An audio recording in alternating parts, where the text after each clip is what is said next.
I bought a massive coin collection and it's taking me a long time to go through all the coins. We're finally at Washington Quarters.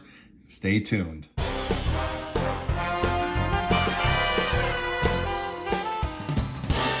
Hey collectors, thanks for watching. I'm the Collector of Coins, and that's right, as I said in the intro, and if you've been following along with the series, you know that I purchased a massive coin collection. It's been taking a long time to go through it. We're finally at the end, and we're at Washington Quarter album.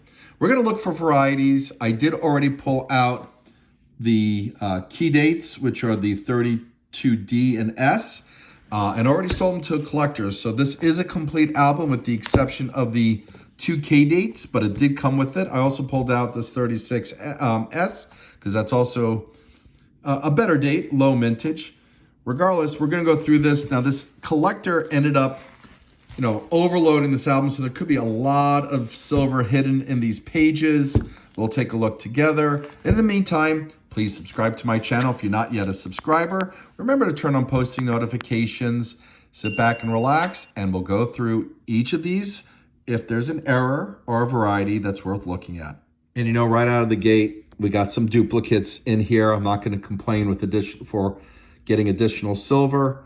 Now, in 1934, there is a light motto, medium motto, heavy motto, and double die obverse to look for. So we're going to go check out the 1934 from Philadelphia, which I believe that's it. Do we have another one? Yeah, we had two in there.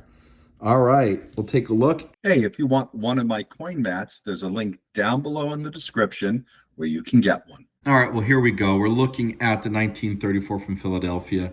This is the heavy motto variety, which is very common. And generally speaking, in the condition that this coin is in, sorry for moving around so much, it's really just worth silver melt value, whatever silver's going for, plus a little bit of a premium.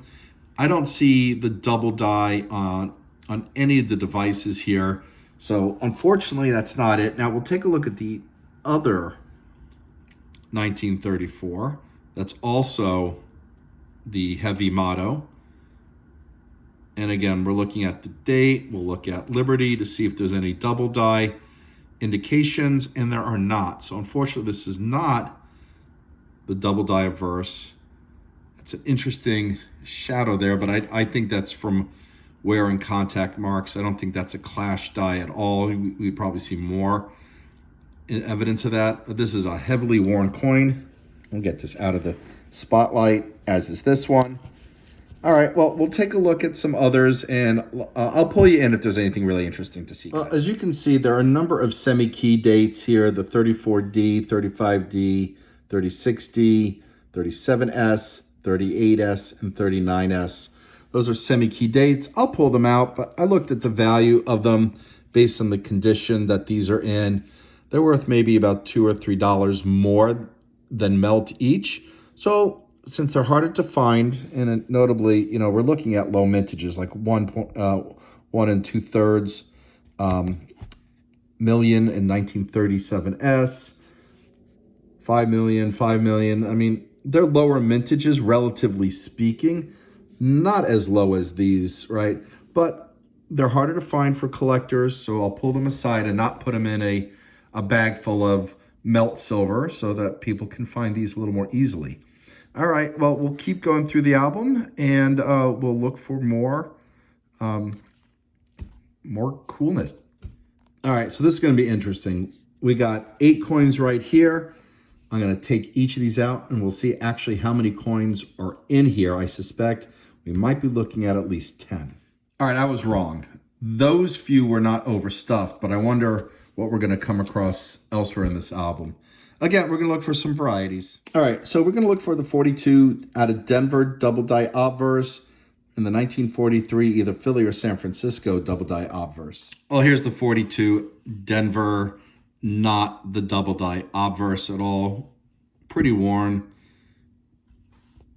All right, let's go on to the next one. All right, so we're checking the 1943 from Philadelphia, and then we'll look at the San Francisco one to see if we have a double die. Yeah. I'm not seeing any doubling on the Philly one. Let's take a look at the San Francisco one. Let's start with the date. Oh, Now, interesting on the 4. That might be just a scratch like this, just happens to be next to it. I don't see any other indication of doubling. Yeah, I don't think this is the double die either. Yeah, we got a lot of surface scratches from circulation. I just think that particular scratch that we saw, or I should say, I think that particular element that we saw next to the end of the 4 is just a scratch. All right, no double die, so we're going to keep looking at silver. All right, we're moving on to the next page. So far, just regular silver quarters, although they're quite valuable as silver. We're going to keep looking for varieties. Now, at this point, we may be looking at cherry picking stuff. So there are only a few varieties that are very scarce, which are why they're not on my album. So we'll look for those. I don't think we're going to find them, but I will bring you in if we do. By the way, at the end, we're going to count up all the silver, and I'll tell you what the value of it is in silver melt, and as a dealer, what I would be selling it for. Well, we've got a nice pile of silver here. These are stacks of 4. I generally price silver at silver melt plus a premium times the face value. So let's say, and I'll look it up later, but let's say it was like $10, which it's not, it's more than that, but 10 times face value, that would be $10 of silver. Just to give you an idea, these are all worth more than $10 a pile. Well, we're on the last page of this album, and we have one row, just 3 more silver, and then we have some clad.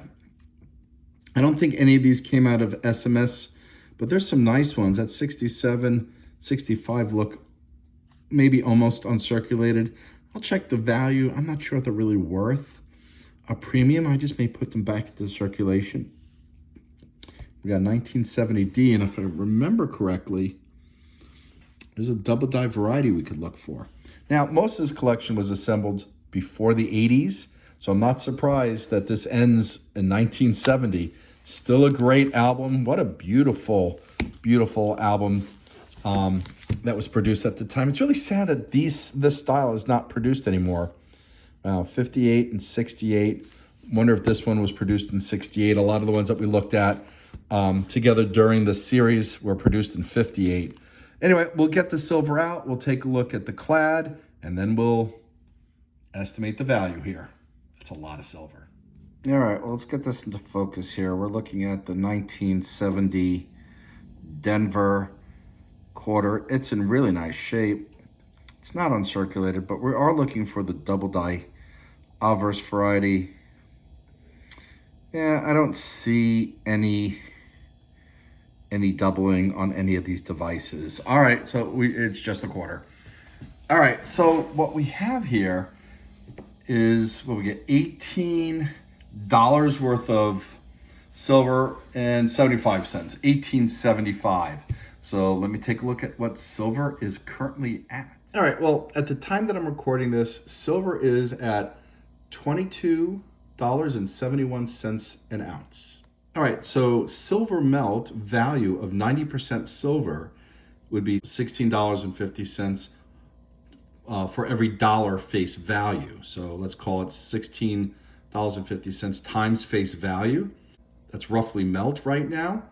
As a dealer, I generally charge $1 over melt unless the premiums start jumping up, and they haven't been much premiums. So $17.15 times face value, and let me do that calculation. All right, so that means we're looking at a little bit above $328 times, for all of this, $18.75. So let's call it $328 for all of this silver. Not bad. All right, well, collectors, I hope that you're collecting 90% silver, that you're saving it, and that you watch the prices and the value of silver. Let's hope this year it climbs higher than $23 an ounce. All right, well, collectors, thanks for watching, and as always, happy collecting.